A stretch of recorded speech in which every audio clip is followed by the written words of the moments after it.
नमस्कार शिक्षक साथियों। आज हम राज्य शिक्षा केंद्र के एक बहुत ही महत्वपूर्ण पत्र जो कि 29 जनवरी 2024 की स्थिति में जारी किया गया है, इसके ऊपर हम बहुत ही सूक्ष्मता के साथ चर्चा करेंगे। साथियों, राज्य शिक्षा केंद्र का ये जो पत्र जारी हुआ है वह कक्षा 5 एवं कक्षा 8 वार्षिक परीक्षा सत्र 2023-24 के आयोजन संबंधी निर्देशिका में आंशिक संशोधन विषयक जारी किया गया है। साथियों, जैसा कि हम सभी को मालूम है कि राज्य शिक्षा केंद्र ने दिनांक 17 जनवरी 2024 को एक निर्देशिका जारी की थी, जिसमें वार्षिक परीक्षा सत्र 2023-24 की तैयारी के संदर्भ में दिशा निर्देश दिए गए थे। इस निर्देशिका में संशोधन कर पत्र 29 जनवरी 2024 को जारी किया है, जिसमें मुख्य रूप से जो कार्य करने की समय सीमा थी निर्धारित की गई थी, उस समय सीमा में बदलाव किया गया है, जिसके बारे में हम इस वीडियो में चर्चा करने वाले हैं। साथियों, हम जो संशोधन हुए हैं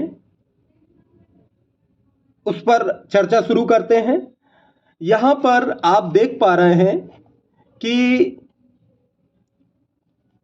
विषय अंतर्गत लेख है कि संदर्भित पत्र की कंडिका 3 परीक्षा संचालन हेतु विभिन्न चरणों की व्यवस्था हेतु उत्तरदायित्व एवं समय सीमा में निम्नानुसार आंशिक संशोधन किया जाता है। संशोधन क्या किया गया है, हम उस पर चर्चा करते हैं। यहाँ देखिए, कंडिका 3.1 में छात्र पंजीयन एवं सत्यापन जो कि कक्षा शिक्षक द्वारा किया जाना है, इसके ऊपर हम चर्चा करते हैं। यहाँ पर बताया जा रहा है, जैसा कि आप देख रहे हैं कि 3.1.1 साला के यूडाइस अंतर्गत दर्ज छात्रों की पोर्टल पर प्रदर्शित जानकारी का मिलान कर पंजीयन एवं सत्यापित करना।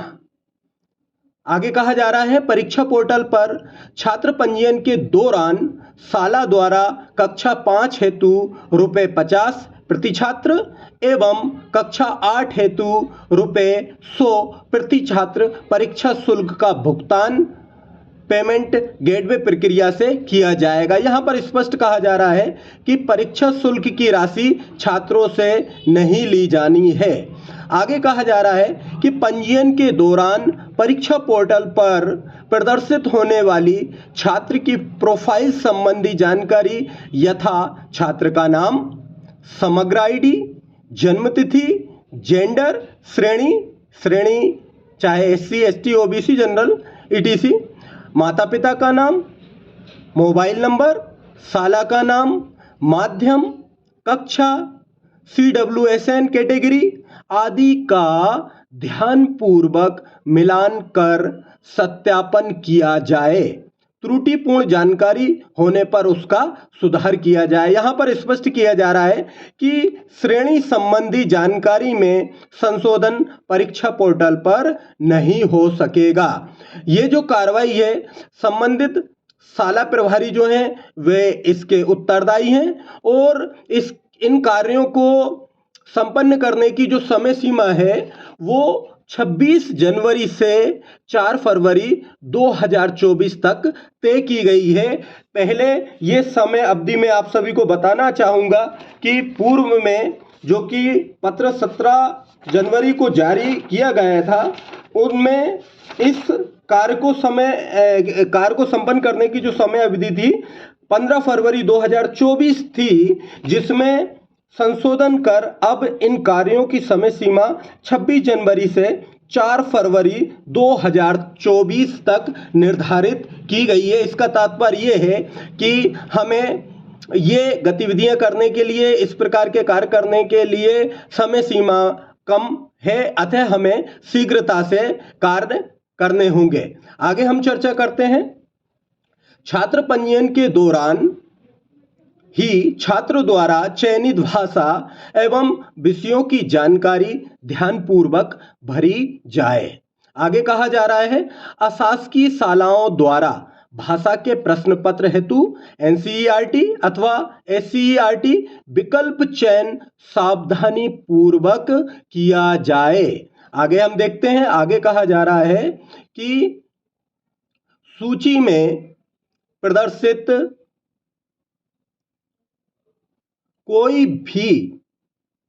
कोई छात्र यदि वर्तमान में उस शाला में अध्ययनरत नहीं है तो उपयुक्त कारण दर्ज करते हुए छात्र को अनमैप करना है।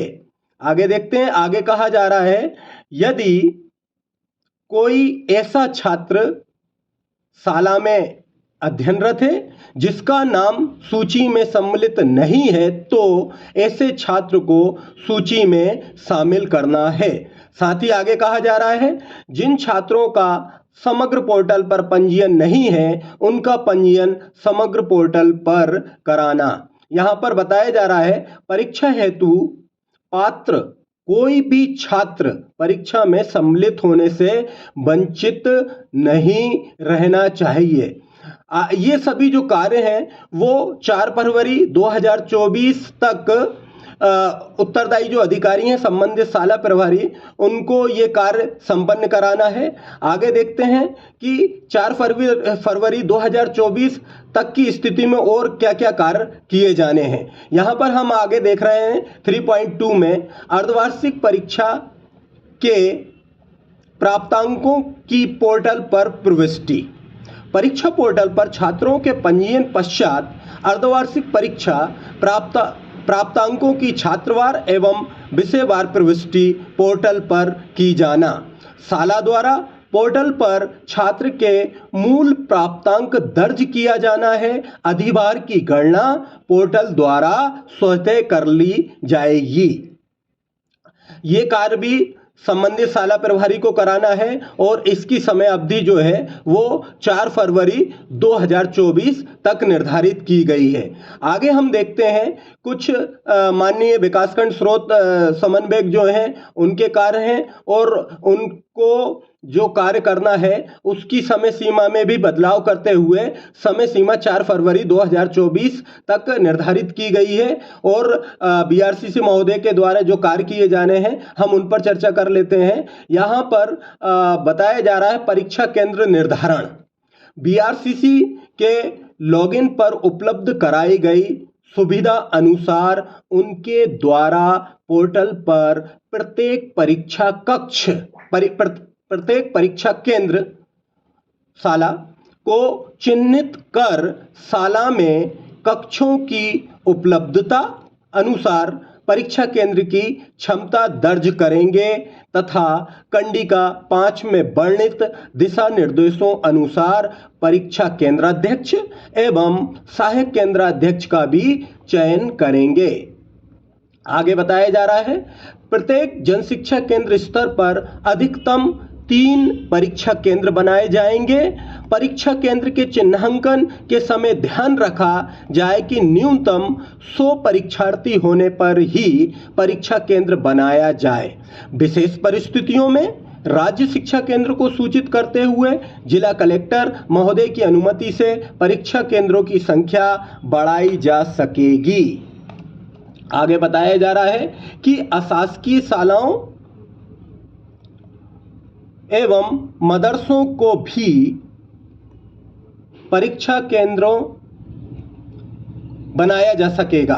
यहाँ पर स्पष्ट किया जा रहा है कि अशासकीय शालाएं या मदरसों को भी परीक्षा केंद्र बनाया जा सकता है। आगे यहाँ बताया जा रहा है कि परीक्षा केंद्र के रूप में चिन्हित शाला में अध्ययनरत छात्रों को समीपस्थ स्थित अन्य परीक्षा केंद्र से मैप किया जाए। यहाँ पर बहुत महत्वपूर्ण बात यहाँ बताई जा रही है कि जिस शाला को परीक्षा केंद्र के रूप में चिन्हित किया गया है उस शाला के विद्यार्थियों को समीपस्थ दूसरे परीक्षा केंद्र में मैप किया जाना है। बहुत महत्वपूर्ण बात है। आगे देखिए, आगे कहा जा रहा है प्रत्येक जन शिक्षा केंद्र अंतर्गत सम्मिलित सभी तरह की शालाओं में अध्ययनरत छात्रों की संख्या के आधार पर परीक्षा केंद्रों का निर्धारण किया जाए। आगे शाला मैपिंग के बारे में बताया जा रहा है। बीआरसीसी प्रत्येक निर्धारित परीक्षा केंद्र के साथ शालाओं को मैप या आवंटित करेंगे।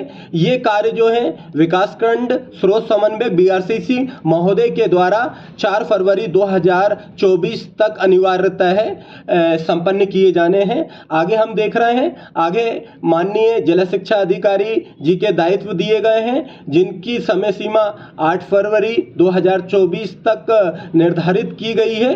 और अब हम यहाँ देखते हैं कि जन शिक्षा केंद्र प्रभारी को कौन कौन से कार्य किए जाने हैं और उनकी समय अवधि क्या निर्धारित की गई है। यहाँ पर हम देख पा रहे हैं कि जन शिक्षा केंद्र की समस्त शालाओं के परीक्षार्थियों के अनंतिम प्रवेश पत्र पोर्टल से जनरेट कराना तथा प्रवेश पत्रों के प्रिंट निकालकर परीक्षार्थियों की अध्ययनरत शाला के शाला प्रभारी को भौतिक रूप से प्रेषित करना। ये कार्य जो है वो जन शिक्षा केंद्र प्रभारी महोदय का रहेगा और उन्हें इस कार्य को 8 फरवरी 2024 तक संपन्न करना है।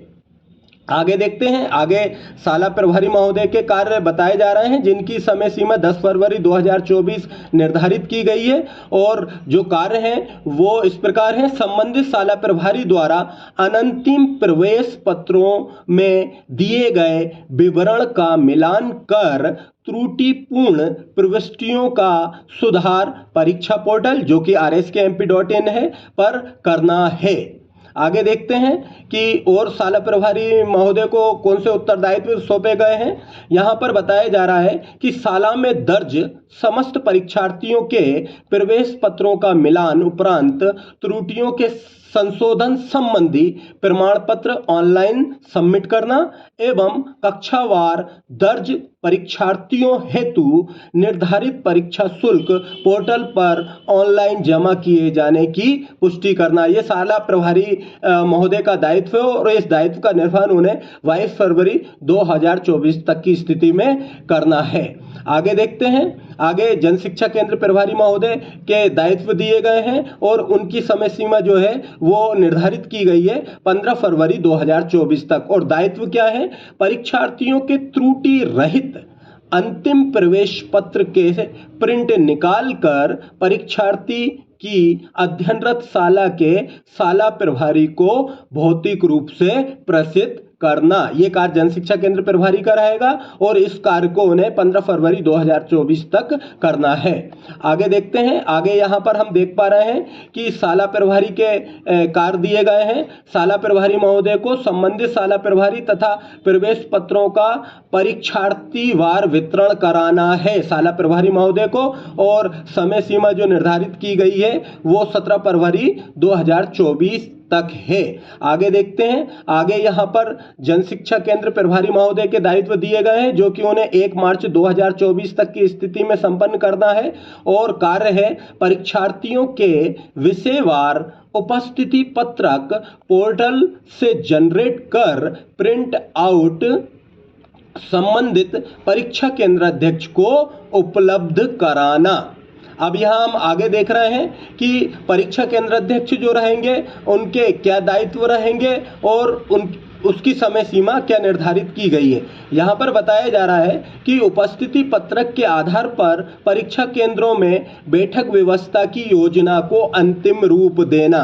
ये कार्य किया जाना है परीक्षा केंद्र अध्यक्ष महोदय के द्वारा और इस कार्य के लिए समय सीमा जो निर्धारित की गई है वो 2 मार्च 2024 निर्धारित की गई है। आगे देखिए, केंद्र अध्यक्ष महोदय के जो दायित्व हैं उस पर चर्चा करते हैं। प्रतिदिन परीक्षा उपरांत उत्तर पुस्तिकाओं के पैकेट सील कर उपस्थिति पत्रक सहित परीक्षा केंद्र अध्यक्ष द्वारा निर्धारित जन शिक्षा केंद्र में भौतिक रूप से जमा करना। ये कार्य करना है परीक्षा केंद्र अध्यक्ष को और इस कार्य के लिए परीक्षा दिवस जो जिस भी विषय का पेपर रहेगा वह परीक्षा दिवस रहेगा। आगे देखते हैं, आगे यहाँ पर बताया जा रहा है कि जनशिक्षा केंद्र प्रभारी के क्या दायित्व हैं। यहाँ पर देखिए जनशिक्षा केंद्र प्रभारी को क्या करना है, परीक्षा केंद्र से प्राप्त छात्रवार उपस्थिति को पोर्टल पर दर्ज करना, ये कार्य माननीय जनशिक्षा केंद्र प्रभारी का रहेगा और ये प्रत्येक परीक्षा दिवस पर किया जाना है। आगे देखते हैं, आगे देख पा रहे हैं हम माननीय जिला शिक्षा अधिकारी के कुछ दायित्व दिए गए हैं जो कि 17 फरवरी 2024 तक की स्थिति में संपन्न किया जाना है। यहाँ पर हम आगे देखें तो यहाँ पर जनशिक्षा केंद्र प्रभारी महोदय के कुछ दायित्व दिए गए हैं जिनको संपन्न करने की समय सीमा 14 से 15 मार्च 2024 निर्धारित की गई है। और कार्य क्या है, परीक्षा केंद्र से प्राप्त समस्त विषयों की उत्तर पुस्तिकाओं के पैकेट पर पोर्टल से जनरेट किए गए उपस्थिति पत्रक को चस्पा करते हुए आवंटित मूल्यांकन केंद्र में जमा करना, ये दायित्व है जनशिक्षा केंद्र प्रभारी महोदय का और 14 से 15 मार्च 2024 तक इसको संपन्न किया जाना है। यहाँ पर देखिए शाला प्रभारी के कुछ दायित्व दिए गए हैं जिन्हें पूर्ण करने का जो समय सीमा निर्धारित की गई है वो है 4 फरवरी 2024 तक। यहाँ पर देखें प्रोजेक्ट कार्य जिसे हम आंतरिक मूल्यांकन के नाम से जानते हैं उसके बारे में बताया गया है कि कंडिका 4.5, कंडिका 4.6 व 4.7 में वर्णितानुसार उपलब्ध कराई गई कक्षावार विषयवार प्रोजेक्ट कार्यों की सूची में से कोई 2 प्रोजेक्ट शिक्षक अथवा पालक के सहयोग से छात्रों द्वारा 31 जनवरी 2024 तक पूर्ण किए जाएंगे। प्रोजेक्ट कार्य का मूल्यांकन विषय शिक्षक द्वारा किया जाएगा। अब हम देखते हैं शाला प्रभारी के 4 फरवरी 2024 तक की स्थिति में और क्या दायित्व यहाँ पर दिए गए हैं। प्रोजेक्ट कार्य के प्राप्तांकों की परीक्षा पोर्टल पर छात्रवार प्रविष्टि करना, साथ ही यहाँ पर जनशिक्षा केंद्र प्रभारी का क्या दायित्व है वह बताया गया है। जनशिक्षा केंद्र अंतर्गत समस्त शालाओं के परीक्षार्थियों के सभी विषयों के प्रोजेक्ट कार्य के प्राप्तांकों की शाला प्रभारी द्वारा परीक्षा पोर्टल पर की गई प्रविष्टि की जांच अथवा पुष्टि करना, यह कार्य जनशिक्षा केंद्र प्रभारी महोदय का रहेगा जिसे 6 फरवरी 2024 तक की स्थिति में किया जाना है। आइए हम आगे देखते हैं। आगे उत्तर पुस्तिकाओं का जो मूल्यांकन होना है उसके बारे में बताया गया है और उत्तरदायी अधिकारी जो हैं वो जनशिक्षा केंद्र प्रभारी एवं बीआरसीसी महोदय रहेंगे और दायित्वों का जो निर्वहन किया जाना है वो 14-15 मार्च 2024 तक समय अवधि निश्चित की गई है और कार्य है अमूल्यांकित उत्तर पुस्तिकाएं मूल्यांकन केंद्र प्रभारी को सौंपना। अब यहाँ पर जो मूल्यांकन केंद्र प्रभारी एवं मुख्य परीक्षक रहेंगे, साथ ही मूल्यांकनकर्ता रहेंगे व मुख्य परीक्षक रहेंगे, उनके दायित्वों के बारे में यहाँ पर बताया जा रहा है और इन सभी दायित्वों को पूर्ण करने की समय अवधि जो निर्धारित की गई है वो है 16 मार्च से 28 मार्च 2024 तक। कार्य है, हम कार्य को देखते हैं। यहाँ पर बताया जा रहा है कि परीक्षा पोर्टल के माध्यम से मूल्यांकनकर्ताओं को प्रतिदिन विषयवार उत्तर पुस्तिकाओं का आवंटन, ये कार्य जो है वो मूल्यांकन केंद्र प्रभारी एवं मुख्य परीक्षक का रहेगा। आगे देखते हैं मूल्यांकनकर्ताओं का क्या दायित्व रहेगा। प्रतिदिन मूल्यांकन उपरांत समय स्वयं के मोबाइल से अपनी लॉगिन आईडी से छात्रवार प्रश्नवार प्राप्तांकों की प्रविष्टि परीक्षा पोर्टल पर करना एवं पोर्टल से जनरेट सारांश पत्रक व प्रमाण पत्र हस्ताक्षरित कर उत्तर पुस्तिकाओं के बंडल के साथ मुख्य परीक्षक को सौंपना। आगे देखिए मुख्य परीक्षक के कार्य क्या हैं। यहाँ पर प्रतिदिन मूल्यांकन उत्तर पुस्तिकाओं के 5% उत्तर पुस्तिकाओं का रैंडम आधार पर पुनः मूल्यांकन करना एवं मूल्यांकन से संतुष्टि उपरांत मूल्यांकनकर्ता द्वारा पोर्टल पर प्रविष्टि किए गए अंकों को लॉक करना। यहाँ पर देखिए बताया जा रहा है कि संदर्भित पत्रानुसार जारी किए गए शेष निर्देश यथावत रहेंगे। अब यहाँ पर हम देख लेते हैं कि संदर्भित पत्र के बारे में देख लेते हैं। संदर्भित पत्र जो है हम जैसा कि पिछली वीडियो में देख चुके हैं कि 17 जनवरी 2024 को एक निर्देशिका जारी की गई थी जिसमें विस्तृत जानकारी दी गई थी। तो मेरा आप सभी से अनुरोध रहेगा कि जो संशोधन है उसको हमने अभी देख लिया है और शेष जो जानकारियां हैं वो 17 जनवरी 2024 को जो निर्देशिका जारी की गई है उससे आप देख लें। साथियों, बहुत महत्वपूर्ण वीडियो है आज की ये। मेरा आप सभी से अनुरोध रहेगा कि आप सभी को अपने जेएस के ग्रुप्स के माध्यम से ये पत्र प्राप्त हो गए होंगे। 17 जनवरी 2024 की निर्देशिका भी आपको प्राप्त हो गई होगी। साथ ही राज्य शिक्षा केंद्र ने जो संशोधन किए हैं और उन संशोधन से संबंधित जो पत्र 29/1/2024 को जारी किया है वह पत्र भी आपको प्राप्त हो गया होगा। आप सभी से अनुरोध रहेगा कि आप इन दोनों पत्रों का बहुत ही सूक्ष्मता के साथ, गहनता के साथ अध्ययन कर लें और समय अवधि में समस्त कार्य पूर्ण करना सुनिश्चित करें। साथियों, इसी के साथ मैं आज की इस वीडियो को यहीं समाप्त करता हूं। जय हिंद, जय भारत।